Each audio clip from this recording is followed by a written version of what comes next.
The date is April 11th, 1814. Napoleon is Emperor of France, but after his Russian campaign, he was exiled to the island of Elba.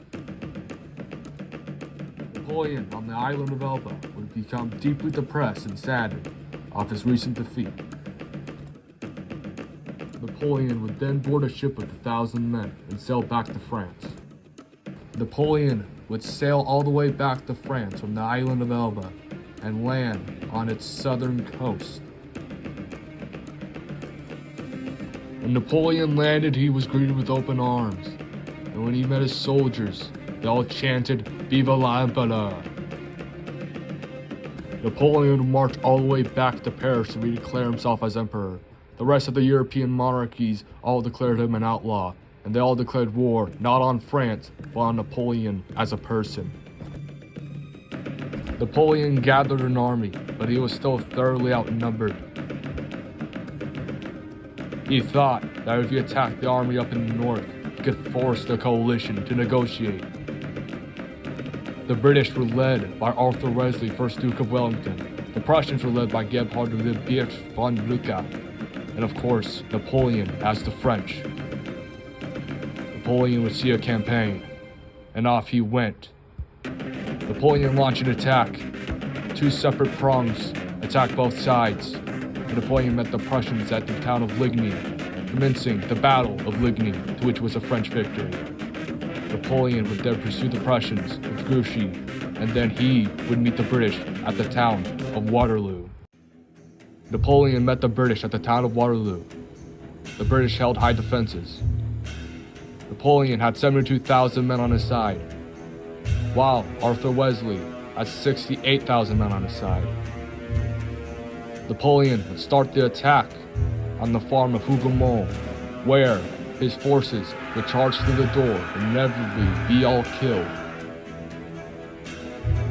Napoleon would then order a cannon barrage on the British line. Napoleon led part of his forces to confront Wellesley's line.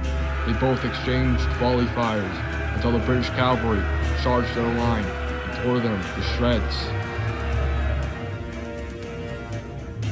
The army retreated, with the cavalry flanking, and a complete encirclement happened at the center of the battlefield. It was at this time Marshal Macartney thought the British were retreating, so he gathered the cavalry and led a full-on assault on the British square formation. The British fended off the French cavalry, and the French cavalry had to retreat. It was at this time that the Prussians came in large numbers, and Napoleon had to give part of his reserve to protect the town of Plessis-Nouilles. The French and the Prussians exchanged volleys with each other. It was also at this time that the French took the farm of La Hassante and brought the artillery towards it to fire volleys upon the British square formation. It was also at this time that the Prussians arrived in even bigger numbers and almost surrounded the French. Napoleon, running out of options, let his Imperial Guard go confront the British on their own. The Imperial Guard marched and met the British line and were exchanged by volley fire after volley fire, and immediately broke.